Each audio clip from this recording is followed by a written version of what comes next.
नमस्कार, बेधड़कन्यूज़.com देख रहे हैं आप। मैं आपके साथ अवनीश तिवारी। जो तमाम लोग बोल रहे हैं कि सिस्टम सही नहीं है, अपना सुविधाएं सही नहीं है, उनके लिए हम आपको दिखाना चाहेंगे।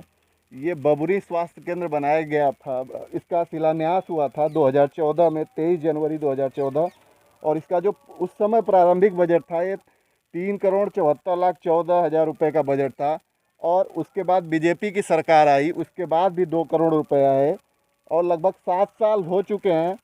3 साल समाजवादी पार्टी के और 4 साल बीजेपी के, लेकिन जो हॉस्पिटल है अभी तक बन नहीं पाया है। हम आपको बता दें कि यहाँ से लगभग 15 किलोमीटर दूर जिला चिकित्सालय है। और जैसे कि कोरोना महामारी आजकल गांव-गांव तक फैल चुकी है और जो पंचायत चुनाव हुए हैं उसके बाद से, हालांकि सरकार की तरफ से दावा किया जा रहा है कि ऐसा नहीं है, लेकिन बहुत सारे ग्रामीणों में लक्षण देखे जा रहे हैं सर्दी, खांसी और बुखार का, और 2 या 3 दिन में एक्सपायर कर जा रहे हैं, क्योंकि गांव में जो बुनियादी सुविधाएं हैं उस तरीके की नहीं है। आप देख सकते हैं, एक तरीके से गायों का तबेला है यहाँ पे। देखिए, इसे उपला कहीं गोईठा जो भी कहते हैं, ये लगा हुआ है, ग्रामीणों ने लगा। हालांकि खाली रहेगा तो लगाएं, यूज करेंगे ही। ये देखिए, पूरा बिल्डिंग जो है लगभग तैयार है, लेकिन तैयार होने के बाद आज तक 7 साल बीत गए। 3 साल समाजवादी पार्टी के, 4 साल बीजेपी के, लेकिन आज तक इसका ये चालू नहीं हो पाया, शुरुआत इसकी जो है वो नहीं हो पाई। और अगर सरकार के तरफ से दावा किया जा रहा है कि हम बड़े हॉस्पिटल्स बना रहे हैं, तो देखिए, अगर बात करें हम चंदौली की, तो स्वास्थ्य सुविधाओं का यहाँ जो हाल है इतना बुरा है कि आप समझ सकते हैं कि स्वास्थ्य सुविधाओं के जो हालत इतने बुरे हैं कि यहाँ की जो 22 लाख की पॉपुलेशन है, और 22 लाख के पॉपुलेशन के हिसाब से अगर हम वेंटिलेटर की बात करें, अमर उजाला ने रिपोर्ट छापी थी कुछ दिन पहले कि 21 लाख की पॉपुलेशन पे जो है 22 वेंटिलेटर है, मतलब 95,000 लोगों पे एक वेंटिलेटर, और 1,000 बेड भी नहीं है। क्यों नहीं है? देखिए, जो हॉस्पिटल है लगभग बन के तैयार है, खिड़कियां वगैरह सब कुछ, लेकिन आज तक इसमें जो है न डॉक्टर आए, न काम शुरू हुआ। 7 साल बीत गया, लेकिन किसी को कोई मतलब नहीं है। मैं बताना चाहूँगा, एक यहाँ पे इस हॉस्पिटल के लिए संघर्ष करने वाले कालीदास जी हैं, इनसे मैं बात करूँगा।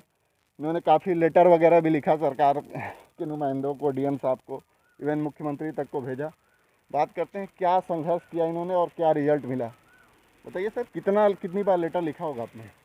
अभी तो जो सबसे लेटेस्ट है, जो पिछले साल 18 फरवरी को मैंने स्वास्थ्य मंत्री को ज्ञापन दिया था कि माननीय महोदय जी, जो 15 हमारा जो अंदर चलते चलते बात करते हैं। 15 किलोमीटर का जो एरिया है, हाँ हाँ, इस 15 किलोमीटर के एरिया में जिसमें तीन तीन लोकसभाओं को यह छूता है, हाँ हाँ, और साथ ही 3 विधानसभाओं को भी छूता है। अच्छा। हम चंदौली, रावर्ट्सगंज और मिर्ज़ापुर लोकसभा को छूते हैं, साथ ही सदर, चकियां और चुनार विधानसभा को भी छूते हैं। अच्छा। उसके बावजूद, और तीनों जो एमपी और एमएलए हैं वो वर्तमान सरकार के ही हैं। ये भी नहीं है कि नहीं वो सरकार से हट के हैं, लेकिन इच्छा शक्ति का अभाव, हम इसको सीधे सीधे कहेंगे, इच्छा शक्ति का अभाव होने के कारण यह बन नहीं पाया। अभी कल मेरी माननीय विधायिका जी से बात हुई कि विधायक जी, आप बताइए कि आप तो जो संसदीय कमेटी की आई थी टीम, उसमें भी आप थी, विधान परिषद की जो टीम आई थी जांच करने के लिए, क्या हुआ?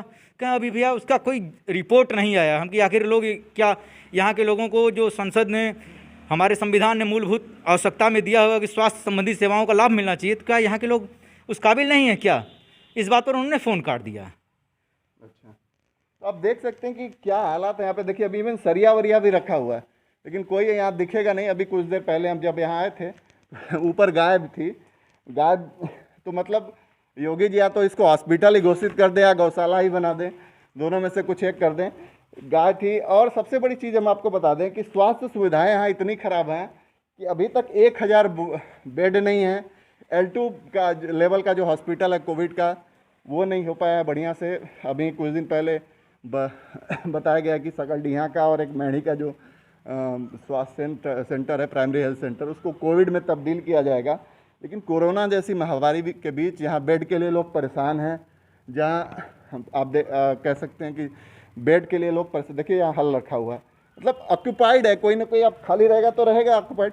तो स्वास्थ्य सुविधाओं के लिए लोग परेशान हैं, लेकिन फिर भी ये हॉस्पिटल लगभग तैयार है, और तैयार होने के बाद इसकी जो रिपोर्ट, आज तक कोई काम नहीं हो रहा है यहाँ इस पे। पे जो तत्कालीन सीएमओ साहब थे, उन्होंने जांच किया गया, इस पे शिकायत की गई कि भैया इतना बड़ा हॉस्पिटल आप बनवा रहे हो 100 बेड का, और कहीं कोई पिलर नहीं है, सिंगल पिलर नहीं है कहीं पूरे हॉस्पिटल में।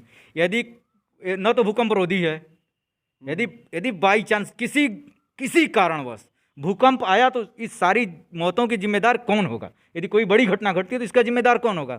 इस पर तत्काल संज्ञान में लेते हुए इसके निर्माण कार्य को रोक दिया गया, और तत्कालीन जो निर्माण एजेंसी थी उसको ब्लैक लिस्टेड कर दिया गया।